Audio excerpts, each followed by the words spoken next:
Okay, we should go live now. It's 11. Let's go.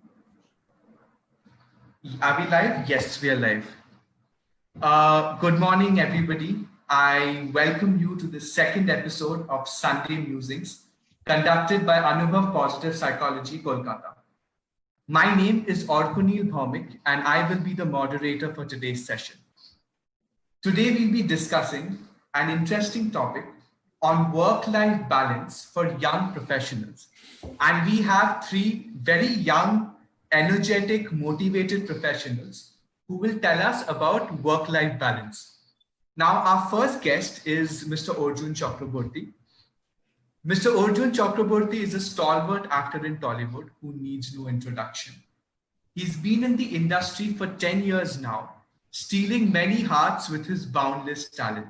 Thank you so much for being here, Mr. Chakraborty. Thank you for having me. Thank you, pleasure. Now, our second guest is Dr. Akanksha Bhaskar. Dr. Bhaskar is an IAS officer and a doctor, as you could figure out by her prefix. Also, she calls herself the Wounded Healer in her Quora account. She's the additional district magistrate of the Purulia district. She's truly an inspiration for lakhs of people around India who take the civil service examinations. And she's also doing a stellar work in our community, which has been hit by the COVID-19 pandemic and Cyclone Amphan. Thank you so much, Dr. Bhaskar, for coming to our show. Pleasure. Thank you. Now, our third guest is Mr. Chaitanya Puri. Now, Mr. Puri is an extremely talented individual who wears a double professional hat. He has been a practicing advocate for 8 years in one of the best litigation chambers in the country. And at the present moment, he's a full-time life and business coach, helping many individuals reach their true potential. Thank you so much, Mr. Puri, for coming to our show. Thank you, Arkuni. You're far too kind. So before we start on the topic, I would like to say why we chose this topic in particular. Now, the concept of work-life balance is extremely controversial, and because it has no objective criteria, it is so subjective depending on profession to profession that many people cannot agree. In fact, some people say the concept is so elusive that in order to have a true work and life balance, there should not be any work. So before we come to any such conclusion, we'll hear what our panelists have to say here, and hopefully we can reach an objective criteria which will help our viewers. Now, starting with the first question, Mr. Chakraborty, what is work-life balance to you as an actor? That's the first prong. And the second prong of the question is, do you think it's possible to have an exact work-life balance as an actor because you have, there is no fixed time in acting. There can be a call time at 11 p.m. or 3 a.m. So what are your views on this, sir? True. We have call times. We don't have backup times because no one knows when you're coming home. So there's no exact balance. I don't think there's any exact balance. As long as you're happy, as long as your family is happy with the time you're giving them, as long as you're happy with the amount of time you're getting to spend with them, I think you're successful because work is important. We all have to earn money. We all have to eat. We have to have a comfortable life for which work is of utmost importance. So we cannot neglect either of the two. So it does get challenging because as performing artists, we don't have fixed times, like you said. But then, so far, so good. This might sound slightly wrong. I'm more than aware of the untold misery the lockdown has caused on the majority of the population. But for privileged people like me, we got an unprecedented and unforeseen extended holiday where I play with my daughter, I spend time with my wife and daughter at home. So this is something we don't usually get if we are engaged. So this was a blessing in disguise, where the lockdown is, or the virus is anything but a blessing. But what I mean is, this is the best chance we have at uninterrupted family time. It does get challenging. So like I said, as long as you're happy with the amount of time you're getting to spend at home, it's fine. So can we say that whether you maintain work-life balance, we should ask your family members rather than you? Can you reach that conclusion? Sorry, ask for family members who? Yeah, so in order to find out whether you truly reach a work-life balance, Oh, yes. can yes. we come to a conclusion that we should ask your family rather than you? Yep. And are they happy with it? That would be a fairer assessment if you ask them. I think they are, especially these last 3 months have been wonderful as far as family life is concerned. But it does get frustrating not being able to go out for a normal walk, not being able to go to the community gym, despite it being inside a residential complex. There are still risks associated with it. Not being able to take my daughter to the lawn, to the swing or the slide. No one saw this coming. So this abrupt halting of the things we took for granted, the seemingly simple things we took for granted, that's really getting to me. It's getting to all of us, I'm sure. Thank you so much. Now, my next question is to Dr. Akanksha Bhaskar. Dr. Bhaskar, first I would ask you, what is work-life balance to you as a civil servant? And the same question, as a civil servant, do you think an exact work-life balance is possible, considering there's so much pressure in governance? You have so many workers which you have to control and make sure they go in the right direction and aim. So do you think it's possible, this concept? Thanks, Orko. First of all, like, what does work-life balance mean for me? It's very simple. There should be no attrition between my professional and personal life. I should be deriving, equal happiness from both my professional life and my personal life. And so I personally, there is only one marker for me, and that is I should be as excited, every day when I go to the office. When I wake up in the morning, I should be excited about my day. And for me, that's a very simple criteria. If I'm feeling that, and if I'm feeling that sort of excitement for my day, I consider myself doing good. And coming to the second part of your question, no, absolutely not. I think that a perfect work-life balance is a myth. And it also changes from person to person. A person with kids, like Arjun was telling us, will have a different concept of work-life balance. I would have a different concept of work-life balance. It's about prioritizing what I want to do with my time. Somebody can be comfortable working 6 hours a day. I can be comfortable working 16 hours a day. So I think that we should all, chart out how an ideal day looks for us, and so that's what I do. And like I said, I mean, if in the morning I feel positive about my day, if I'm excited about my day, I think that's a good marker for me. Dr. Bhaskar, a follow-up question to that, but do you think that our family should also be excited about our day? Because at the end of the day, we belong to such, exactly. So see, I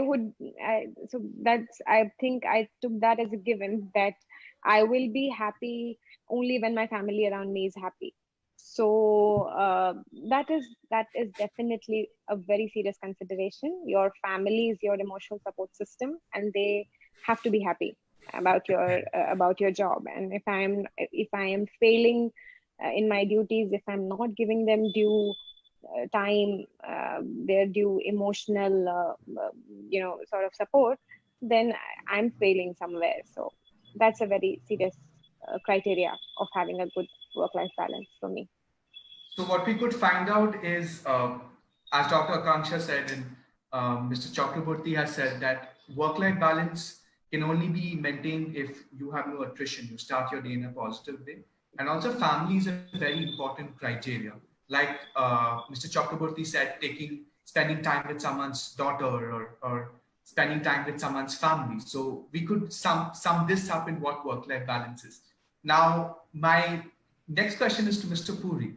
It's the same set of questions now, but a different profession. Now, before I ask you what work-life balance is, and this is something which I genuinely wanted to ask you, and I kind of, when we were discussing earlier, I didn't want to ask you there because I wanted our audience to understand this. What made you realize your second calling from an advocate who's been working in one of the best chambers in the country? to a life coach, life and business coach is the first part of the country and first part of the question. And obviously the second part of the question is, what is work-life balance in reference to a life coach? Right. So I finished my law school in India and went to London to complete my master's in law. And after that, I was fortunate to have done many cases in civil and criminal law for individuals, families, couples, businesses, multinational companies. And in my law experience, I realized that many cases could have been settled within a few meetings itself. But the reason they go on for years is because there is a lack of skill to communicate. There are narrower mindsets and an inability to see the larger picture. So that made me very curious about the human behavior and the psychology behind it. That curiosity led me to train and gain knowledge in this field all these years. And now I've completely transitioned because I've realized that my ultimate passion really lay in the field of personal development and helping people achieve their best versions and their goals. So that's really the answer to why I transitioned. And to answer your second part of the question, before I answer what it is like as a life coach, I just want to talk a little bit about life and work in general. Basically, in my understanding, work-life balance can be understood as the ability to create compatibility and harmony between work and non-work domains of your life. And in today's time, with the technology in the palm of our hands, we're just tethered to our devices. There is information overload, there's digital distraction everywhere around us, and it can be exhausting and even harmful in the long run. So all these things add to our stress level. And with so many of us working from home now, the workspace and the home space, that separations become even more blurred. So technically there is no logging off time for a lot of us, and you're expected to be available 24/7. We're running out of avenues with the lockdowns as well, where we can blow off steam. So it's really just being at home and trying to keep yourself safe. Now, balancing obviously has a lot of benefits, that great productivity, better health, better peace of mind. But for me as a lawyer, I found it slightly more difficult to strike a work-life balance, primarily because I was working with someone. Firstly, I was in a firm and then with another advocate. Naturally, when you're working with someone, your ability to do things as you please becomes limited, but not impossible. But as a life coach, I've been working on my own completely. So the freedom to work at my own stride and with my own vision has been a huge factor for me to be able to, come close to striking a good balance. So I approach work-life balance with the perspective of what will help me be my best self. And the answer to this, I've realized, is that I love to stretch beyond my comfort zone, not only for my work, but for other aspects of life as well. I see work as one aspect of my life, and I want to increase my existence in every other aspect of my life as a steady increment, rather than boosting only one aspect and realizing 10 years later that I don't have a good relationship with anybody, or my health has deteriorated faster than I realized. So work-life balance for me as a life coach is to be able to have an all-round development and improvement in all facets of my life. Puri, that's a very interesting point where you say, and that is the reason why I wanted to have it with young professionals, is when you're a young professional starting out, you do not call the shots always. And I think as a young professional, it's especially more pressurizing because you might start a new family, you might have a small child, and then you have somebody else who's calling the shots. So that is a very, very interesting point that you mentioned there. Mr. Chakraborty, Dr. Bhaskar, do you agree with that? Totally. I do. Yeah, absolutely. I mean, I completely agree with that. And here I'd also like to add one thing, Orko, that, with people like us, I mean, civil servants and doctors and, other conservation staff, where this crisis has made your work, simply double or triple. There's one very important and interesting aspect that has also come into our lives right now, which is sort of, compassion fatigue. Because you sort of start having this God complex that everything that's happening around me, everything, all the miseries, all this anguish around me is somehow, if simply I could work more, I would probably be, able to save him or save this from spreading or stuff like that. And it is very essential for, I'm talking about only these healthcare professionals and professionals I was just discussing. It is very important for us to get over it, and that is becoming a very important criteria in which is sort of messing with our work-life balance right now, because our hours have simply increased manyfold. And so when Chaitanya was talking about how it was so difficult working with someone, it just suddenly hit me that that is what is happening to my life right now. It was happening. I sort of have dealt with it now, but you sort of get so many negative reports in the media that this is going wrong, that is going wrong, government is not doing this, government is not doing that, people are dying, and you sort of start taking it personally, taking it upon yourself, and trying to increase your hours, trying to work frantically, and that's not how you should go about it. There has to be a better system. Thank you so much. Now, with that, we have established the general question of what work-life balance is to each of the professionals. Now, we go to the second line of question, which I call life in the shoes of X. Okay, don't judge. It's a good round question. So, life in the shoes of X is obviously our panelist. So, let's start with Mr. Arjun Chakraborty. So, life in the shoes of Mr. Arjun Chakraborty. So, as you're a young professional who's done really well in Tollywood, it's been 10 years now, if I'm not wrong, and you have you're married and you have a beautiful daughter. Your wife posts a lot of photos about the daughter on the Instagram, and it's so good to see. But can you tell us an experience in your life or an anecdote, or how do you deal with the challenges of spending, not during the lockdown, because of course during the lockdown, we also have a lockdown round. So we're just talking in general about how do you deal with that challenge that in one aspect of your life, you want to go and achieve your professional goal. The other aspect of your life, you also want to spend time with your wife and daughter who's growing up. So how do you deal with this challenge? Because it's a moral dilemma, which say when I would be in your position, so even I would have. So can you guide us through that? A couple of years ago, I was working in a television serial, which hardly gave me time at home, which is probably why it led to a pressure cooker situation, and I sort of wanted out. But then, obviously, work is worship, yes, and I always worship my work. I'm very glad to be where I am today. But then, my daughter was hardly. She was born when the serial was on. She was born in February 2018. So around the serial went on till August 2018. Between February and August, especially towards the end of the serial, I was very, very stressed because I was frustrated at not being able to spend time with my newborn daughter and to help my wife out as much as I'd like to. So that became very stressful. But then thankfully, when we do films and web series, because they, unlike television serials, it's going to go on for a period of 15 or 24 days, and then you're going to have a gap.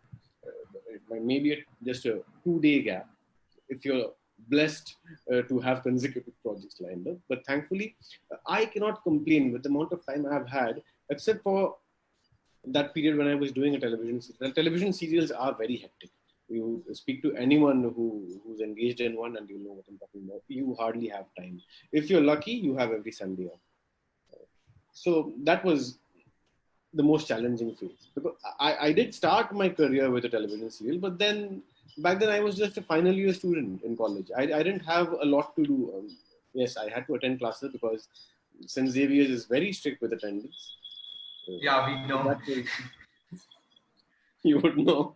So, but then back then I wasn't married. Obviously, I wasn't married. We didn't have a daughter. So, the dynamics have changed greatly. So, in short, I cannot complain about the amount of free time I have had apart from the television serial phase.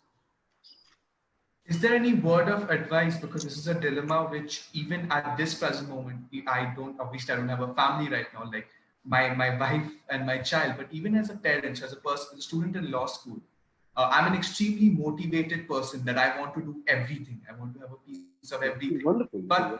but somewhere along the line, I get to spend less time.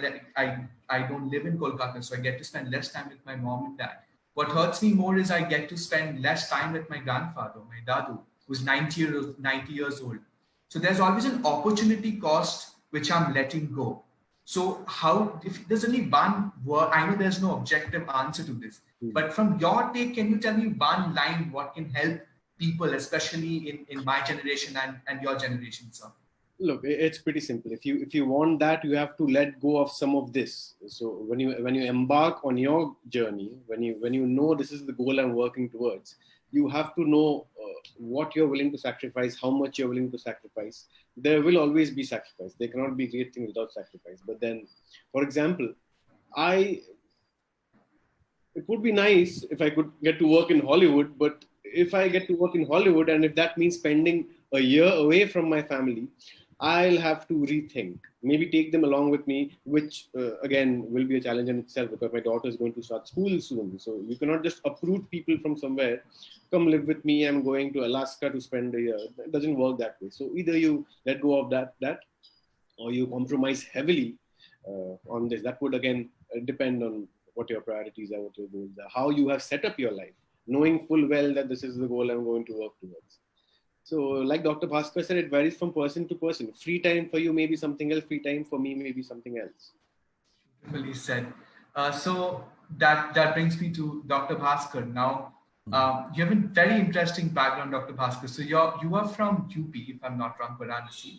You did your MBBS in Kolkata, and now you're posted in the Bengal Cadre. So as an administrator, I'm sorry for the audience, this is live in the shoes of Dr. Bhaskar.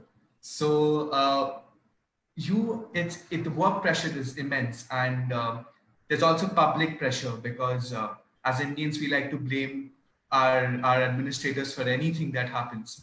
So, and also for a fact that your husband is also a civil servant. And how do you, in your experience and anecdote, deal with this? Like your parents are in Varanasi and your husband's also working. So how do you maintain your personal life that way, ma'am? So like you said, Orko, the pressure is there, but it's not always there. Like I ought to be very honest, it's not always that we are so busy. Right now, because of this pandemic situation, yes. During elections, yes. During a law and order situation, yes. But the other times, it's not, the pressure is not so immense. Secondly, it's more so for, I'd also take a moment here to say that it's more so for female officers, because you are expected to, handle your female sort of duties, the private life and professional life. I remember reading this article by Indra Nui that you cannot have it all. And it was very interesting because I found so many things that I correlated with. But what you're asking is, how do I manage it? And let me just tell you that I try. It's still a journey. I don't consider myself perfect in any aspect. And I think it helps that my husband is also in this job, because he gets the pressures. So if there are moments that I cannot be there, if I give him a call that, I'm doing so and so I cannot be talking to you right now. So he gets it. And similarly for my parents, I think it just helps having an understanding family. They're very sort of always there, trying to support you in whatever you do, even if you're not there, which I do feel bad about, but they're always there to be theek hai, acha, focus on your work. And about other things, let us just be very honest. There's small tips to everything. One very important thing which my mother taught me, and I think that is very true for all of us. If you know that your time is better used for something, just drop the thing. Like, for example, housekeeping. Just delegate. You have to pay people to do your work for you. I know that there are certain things I cannot be spending my daily time on. I have 24 hours like everybody else. I have to give it to my family. I have to give it to my job. So, there are certain things, there's housekeeping, there's taking care of my dog. I can't be doing it. So I have to delegate. There's no shame involved in this. So that is one. B, it helps to be posted in a remote area, because I don't have a social life. So that works.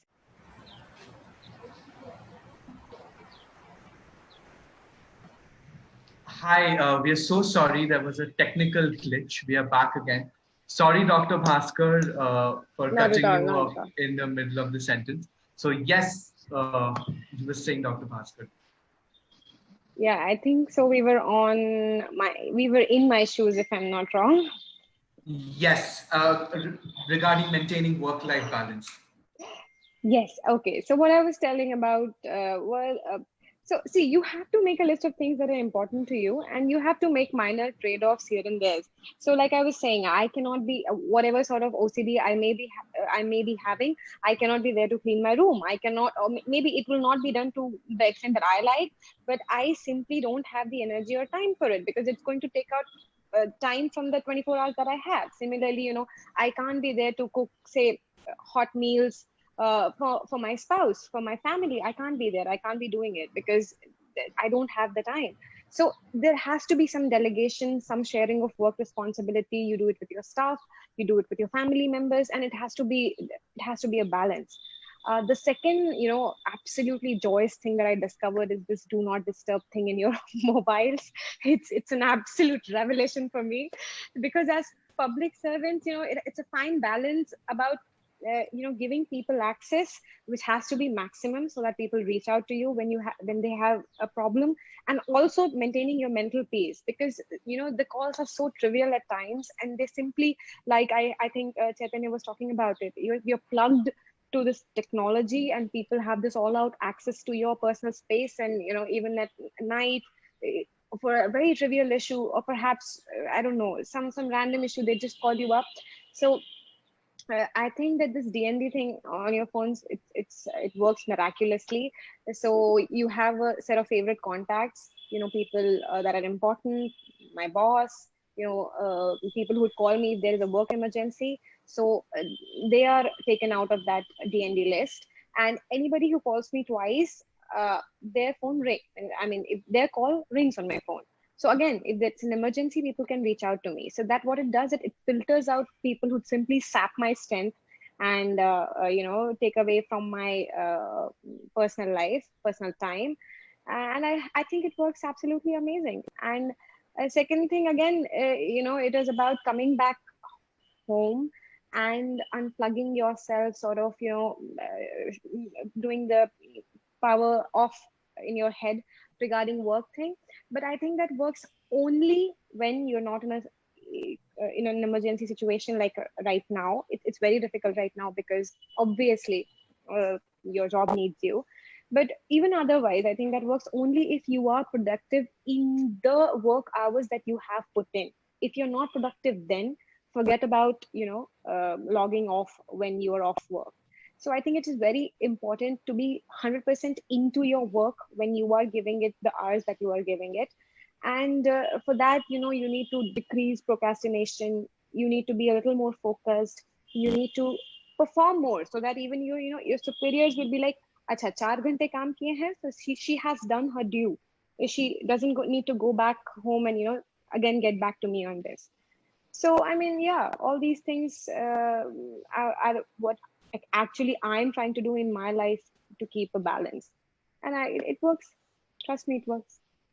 Very, very well said, Dr. Bhaskar, about delegating the work and also the DND feature in the phone. So now, life in the shoes of Mr. Puri. Now, Mr. Puri, one thing before, like, I want to know, especially first, life in the shoes of Mr. Puri as an advocate, because as a young law student, people have told me that look at Ram Jethmalani, look at Nani Palkiwala. They put 14, 15 hours a day, 20 hours a day. Unless you put 20 hours a day, you cannot succeed in this life. You have to leave everything. These jargons that we hear continuously. And when you were an advocate and you were working at the very top level in terms of the matters that you were getting, what would you suggest the upcoming generation? I think it's not only true for law, I think even for doctors, actors, any profession, in fact, where they say that you have to put in that work. Do you think working 15, 16 hours a day is the only criteria as in succeeding in this profession? And from your experience as an advocate, You can speak as your experience from a life coach also when you look back. Sir. Are you done with the question? Should I? Yes, sir. Yes, sir. Yes, sir. So, I mean, I'll speak from the perspective. I don't really want to mix the professions. It's just a general take on this.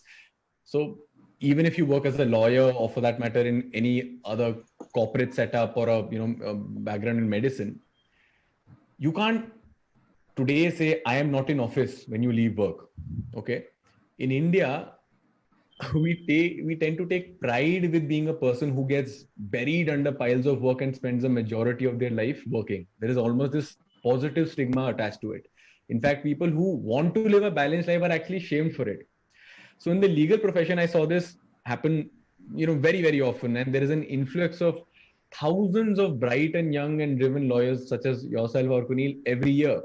Many of them are eager to be of value to their new organizations or their senior on a daily basis.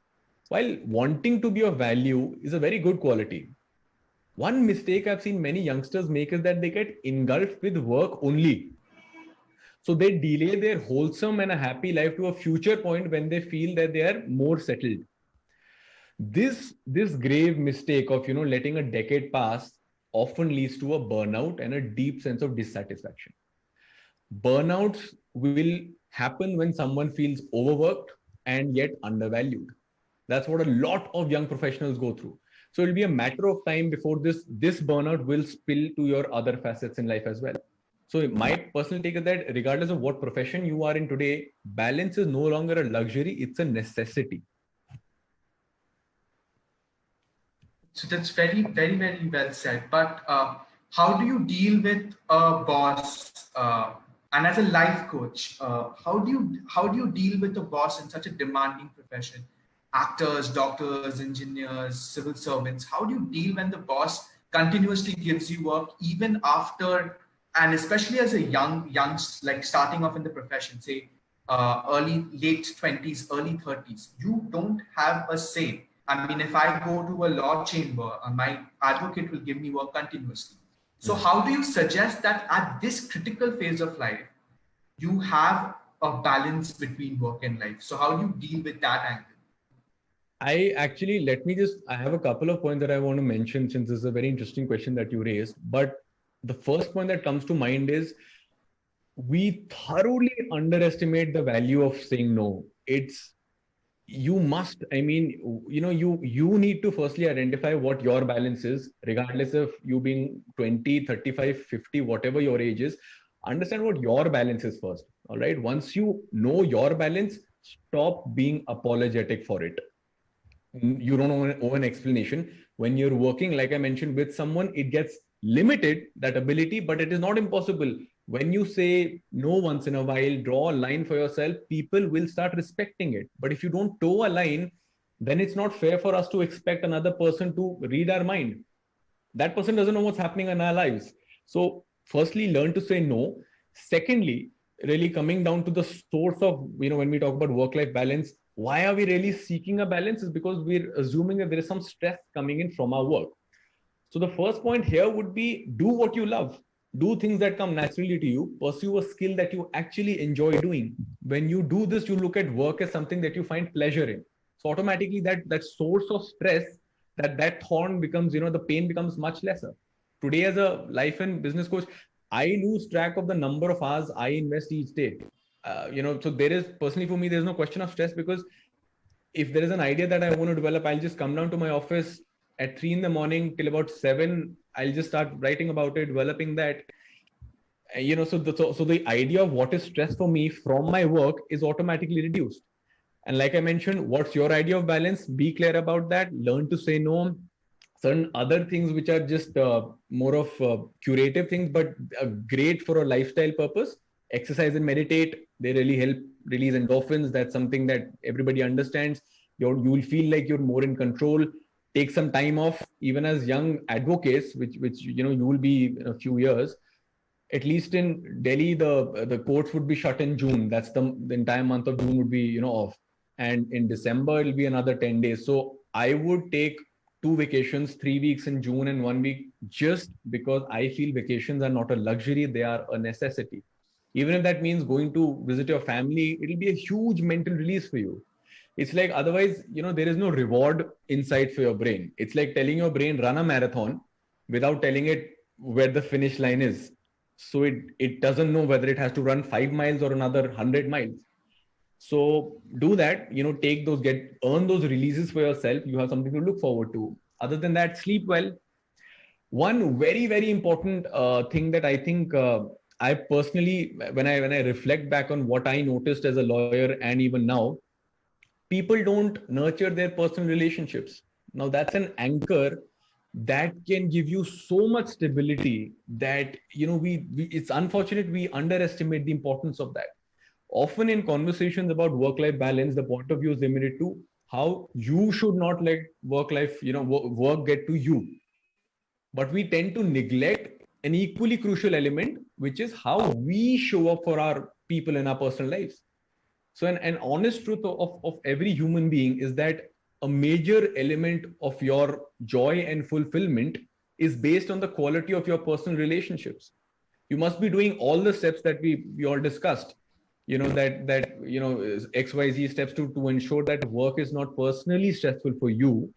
But if your personal relationships continue to suffer, then this will surely overwhelm you as well.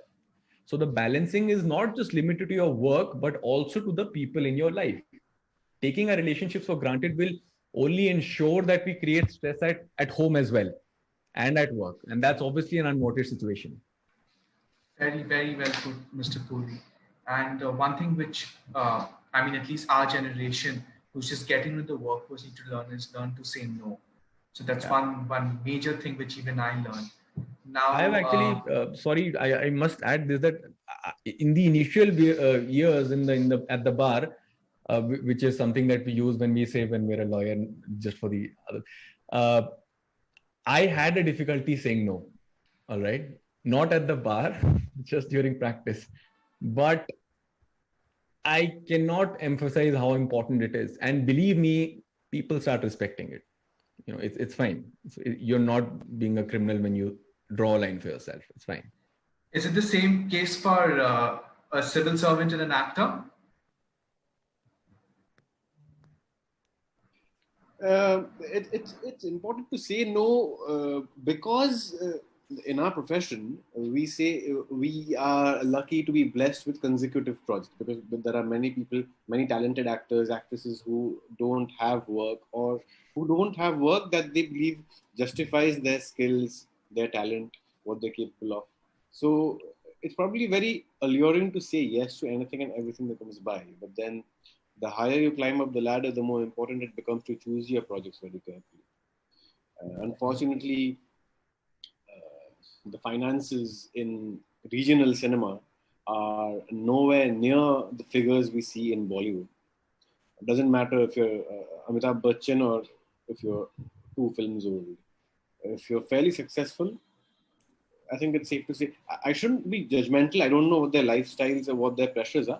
But then if you've had even a single hit project, it's safe to say you're rolling in money, as the majority of the population would say. But then obviously they have other challenges, so I'm not comparing. What I'm trying to say is it's important to say no. I'm finishing a film on the 25th. I cannot possibly start another one on the 27th. And it's not just because you need a beard in this one, I need to be clean shaven in that one. That's not the only reason. I was under the skin of a character for whatever, 15 days, 35 days, doesn't matter. I cannot suddenly jump from playing a vagabond to suddenly playing the CEO of Google. You have to, at least, it's very taxing mentally. Unfortunately, because of the reasons I just stated, we have to start projects at very short notice. Not always.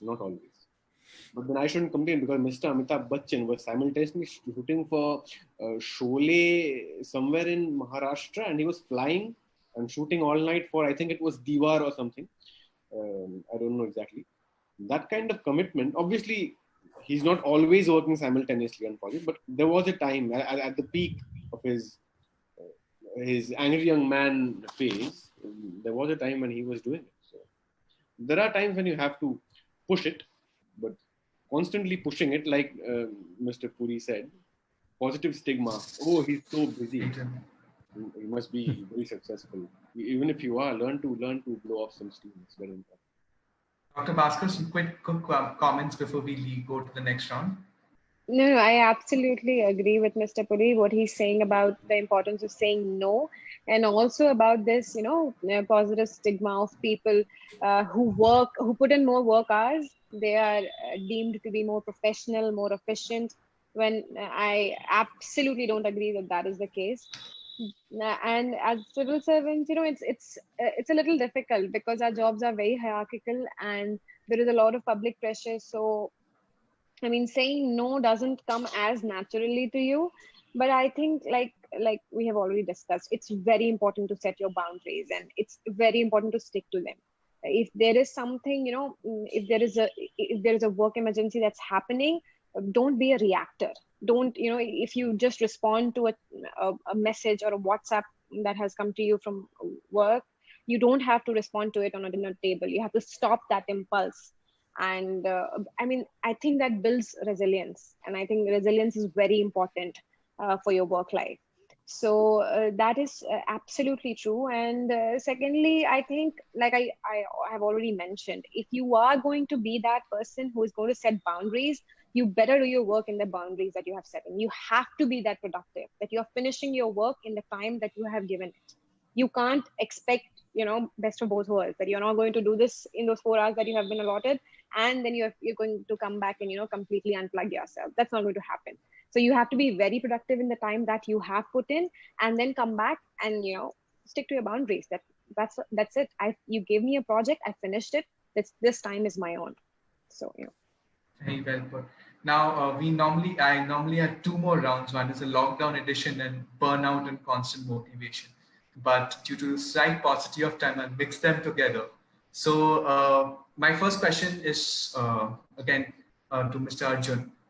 Now, you have been in, like acting is a very cutthroat profession.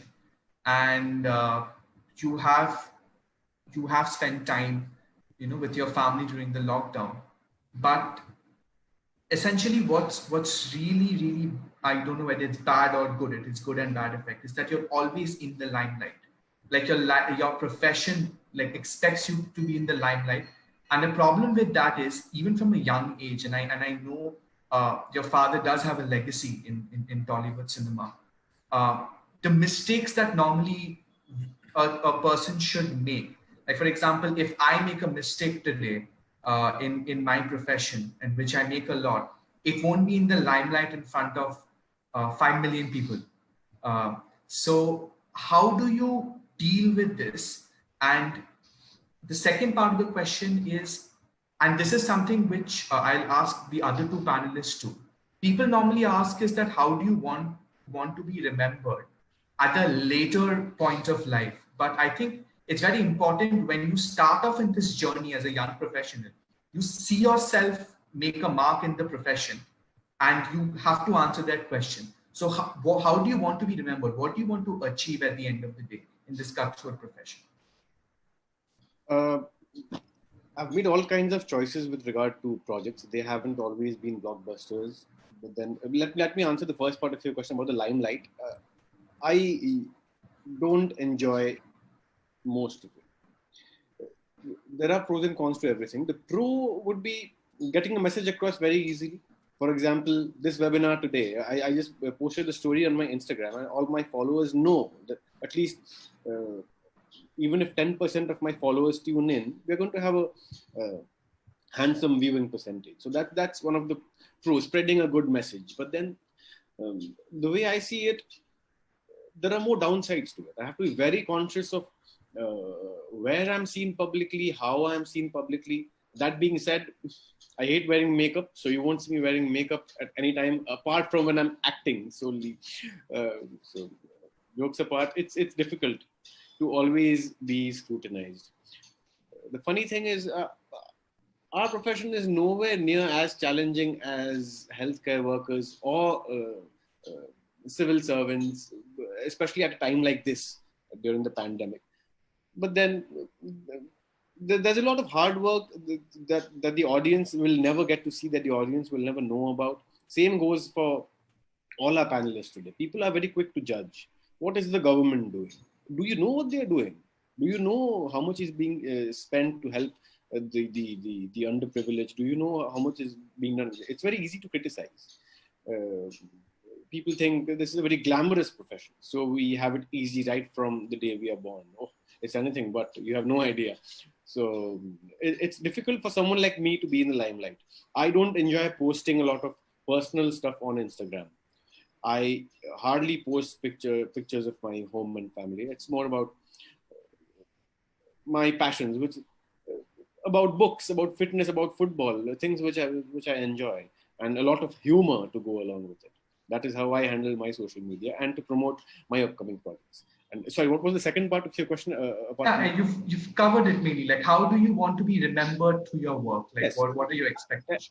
Obviously, I would want to do good projects, but obviously not every project is going to be a blockbuster, and you have to rely on your instinct. If you like the project, if you like the people who are heading the project, if you trust them, and if the subject is close to your heart, you say yes to it. That's the way I see it, which is why I've had few hits so far, but then I'm very content. I'm very happy with where I am right now. That's good. That's what matters. So now next question is to Dr. Bhaskar. Now, Dr. Bhaskar, you've obviously been a phenomena in what you have done in terms of what you set out to do. Now, we all are, one thing in this panel, and when I wanted to have this panel, is that you're very idealistic in nature. I mean, I have a sense of idealism that, okay, I want to achieve this. This is how I looked at the world. But many a times when we actually go out in the world, okay, that idealism, there's a huge difference between the practical reality and idealism. I was reading an interview of yours where you said that the reason why you wanted to become a civil servant is that you wanted to help out the people, especially when you went to the rural areas as a doctor. Now, what happens normally in the government profession, and I've seen, is that there are a lot of burnouts, alcoholism that starts creeping in because there is obviously a significant amount of red tapeism there. So how do you maintain a balance between the constant source of motivation that you have, ma'am, and the practical realities that is constantly facing you or looming large upon you? Actually, Orkunil, you're absolutely right. There is a lot of distress that comes across your way. You know, there is a very strong hierarchy. There is a lot of interference in your work. You're working in a very, I would say, fragmented system. Things are going wrong. You know, you sort of handle a thing. You thought that you have dealt with it for once and for all, and then suddenly it creeps up again.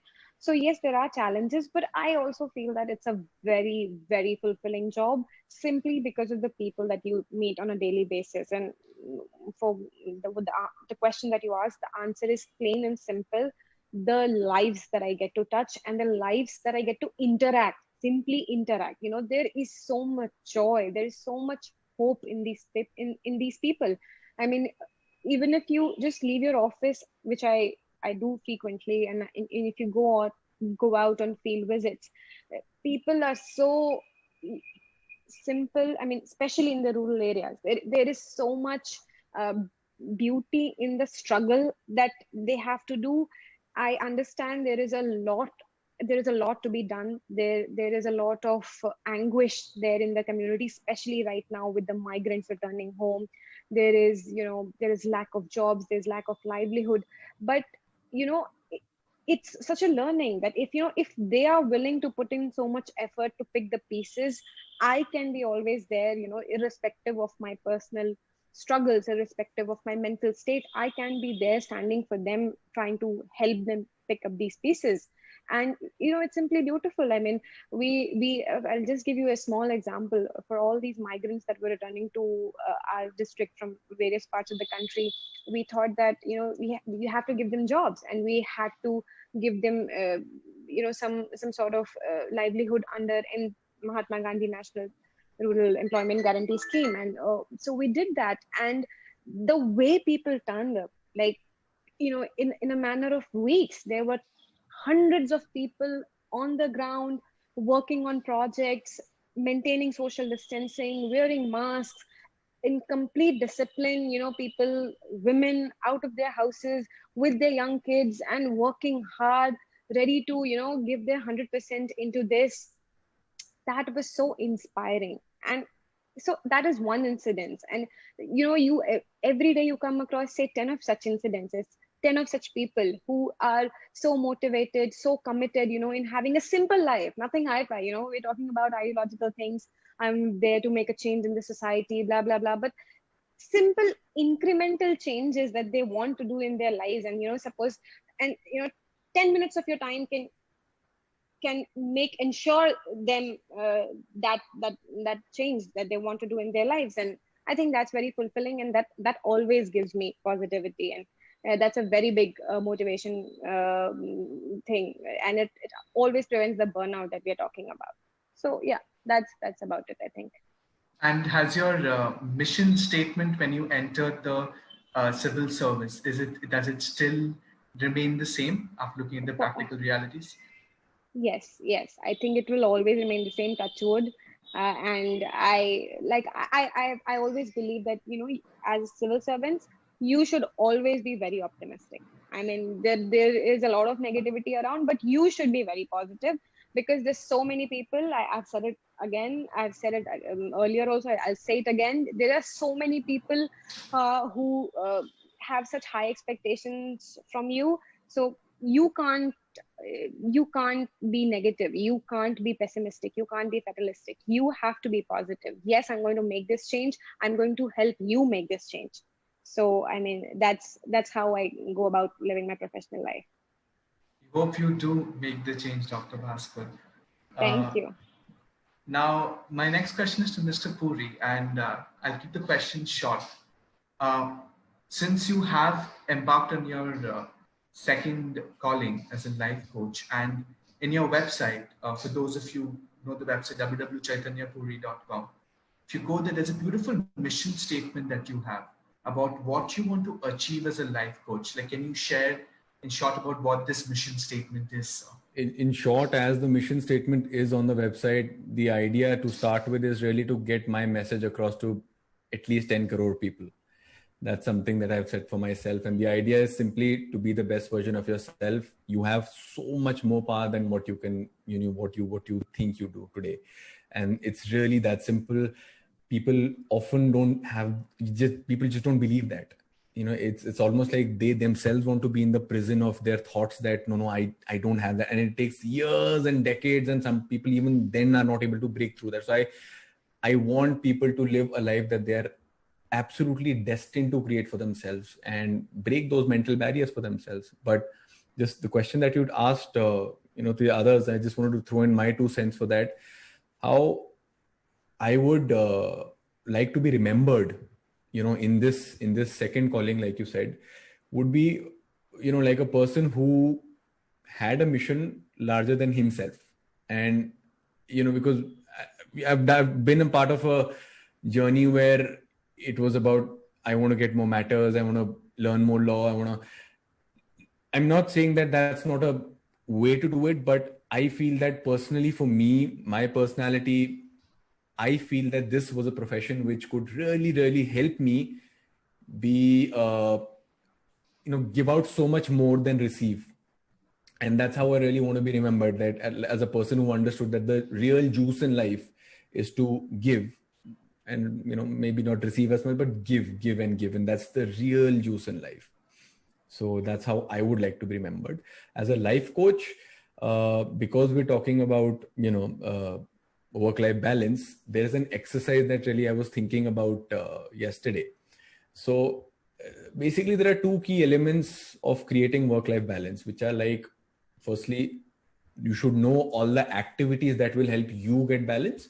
And secondly, we must schedule them in our routines. As Akanksha was mentioning, the small incremental changes on a daily basis. So we all understand that we are a product of our routines and habits. So work-life balance too has to be integrated in our routine and habits. Now, how do we do that? For all the viewers who will see this, I'll urge you all to take a pen and paper after this webinar and note down all the things that you want to do for yourself in a balanced week, which is completely tailor-made for you. It could be anything. It could be like, I want to exercise 5 times a week. I want to meditate every morning, sleep 7 hours every day, spend quality time with my family, anything. Now, when you've completed that list, start scheduling that into your daily routine. Put it in your calendar if required, but make sure you schedule it.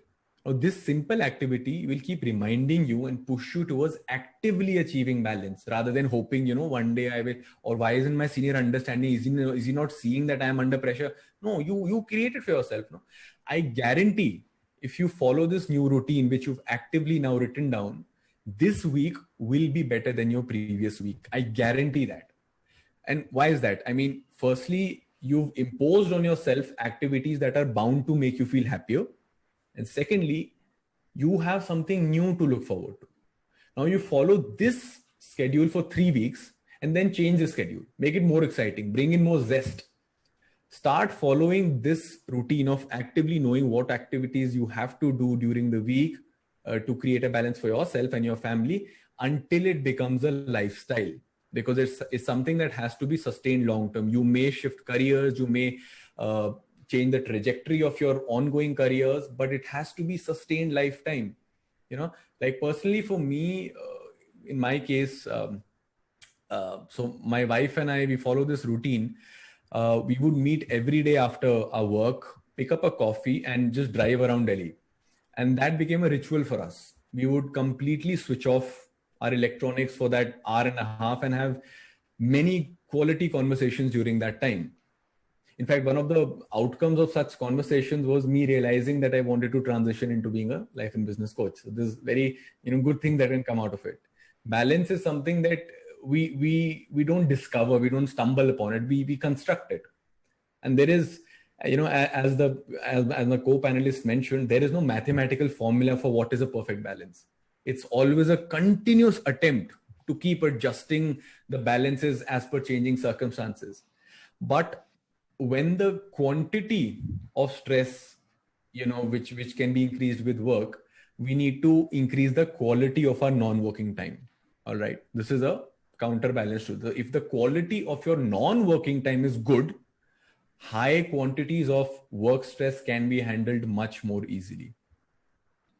That's very well put. Now, since we're running out of time and we can take 2-3 minutes to sum up. Now, last two parts that I have in store for you guys is one thing which I want to say a message is as a very excited, ambitious young person, I feel really happy seeing that, that you guys motivate me to be the best. In fact, you still have that motivation.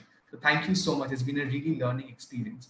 Now, I promised an objective criteria for the viewers for work-life balance. So can we agree that more than a perfect balance, work-life harmony is more important? Do we all agree to that? Yeah, in fact, that's the term Jeff Bezos also used. Jeff Bezos in the Amazon. I was just going to say that Jeff Bezos used that. So can we give one closing point for each of our panelists? Mr. Chakraborty, one closing line for a young professional. It's very important. It's good to be hardworking, but then that harmony, being content with yourself is very important, because 10 years down the line, you may have all the money in the world, but if you question yourself whether or not it was worth it, then maybe it wasn't. So it's very important to be content with yourself while working hard. Dr. Bhaskar, one line. I'm sorry, Orko, but you have to allow me to stray from the topic a little bit. I'll just take my last line to just send out this message to all the viewers that what we are feeling right now, this year is not going as anybody had planned. So what you're feeling right now is okay. This anticipatory grief that you're feeling right now, it's fine.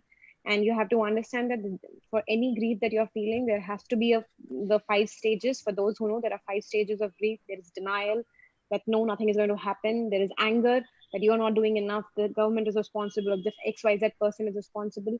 There is bargaining, that, if I'll just maintain social distancing for 2 weeks, it's going to go away. It will not. There is depression, that my life is over. I'm going to die. My parents are going to die.